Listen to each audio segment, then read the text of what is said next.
Welcome back to another cooking video. Now today I've got a great recipe for you guys.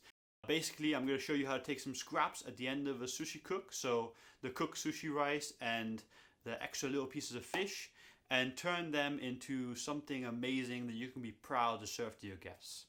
Alright, so here's how to do it. Let's go.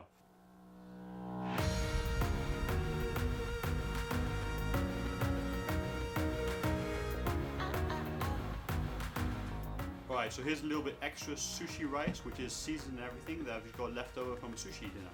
I'm just going to take a bunch of it and place it on the board just like this, maybe add a little bit more, and form a sort of log. And then I'm just going to place a little bit of cling film over it and then shape it into a proper log, rectangular log shape with the bamboo rolling mat, just like this. Now you're going to want to tuck in the edges, so put the bamboo rolling mat to the edge and then just press it in with your finger like this, and do the same for the other side. And then you're going to want to turn the log over and then reshape it again once you've turned it over. And this is because the bamboo rolling mat leaves a little sort of lip on either side if you don't do it. And I want it to be uniformly the same shape. So I'm going to turn it over again and firm it up again. Okay, great. Now I'm going to leave this in the fridge for 24 hours so that it can properly set and come together. So do this the day before. Okay, so this is a beautiful piece of bluefin tuna belly. And here are some offcuts from when I broke it down for sushi grade pieces. And I'm just going to take these pieces and slice them into thin strips. And then once I've done that, I'm just going to cut them into a rough cube cut, just like this. Now this is the toro of it, which is just basically the melty, fatty part. And this other piece here is chutoro, which is a little bit less melty fatty. I'm just putting half and half, and here I'm just chopping that into, again, a dice cut, and I'm just going to put these together, and having half and half makes a great texture for tartare. And now to chop it a little bit more fine, I take two knives, I'm just going to chop it up and down, but you can do this with one. It's way more fun and way quicker if you do it with two.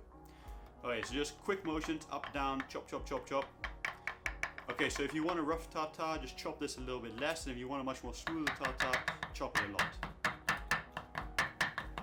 Okay, so this looks nearly ready. It's in nice little pieces. Clean the knives off with a knife, just like this. Great. And then scoop this up and place it in a bowl for later. Okay, now is later. I've got 100 grams of chopped tuna tartare here, and I'm going to add 2 tablespoons of spicy mayo sauce. This is my own recipe, and you can check it out by clicking on the link on the top left corner of your screen or in the description below.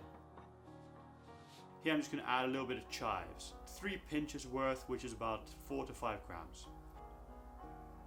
And then just quickly mix this in together, just like this, with a spoon. Don't be too rough on it, because otherwise it'll become a paste. You still want this to be little bits of tuna inside. Okay, so then keep this until later. Okay, so here's the sushi rice log after 24 hours of resting. I'm just going to cut it up into cubes, just with a knife, just like this. Now make sure when you made this, you made it with seasoned sushi rice. If you don't know what that is, then please go to the description below to figure out what that is. Now, I'm just going to take one of these cubes and pierce it with a little stick like this. And then I'm just going to take this and place it inside a deep fryer at 190 degrees Celsius or 374 degrees Fahrenheit. And I'm going to cook it for about 2 minutes. It'll turn a nice, beautiful, golden, brownish yellow. Just like this. Look at that. Great. And I'm just going to pull it out, rest it a little bit, and then place it on some tissue paper to rest it and let the oil drain out further.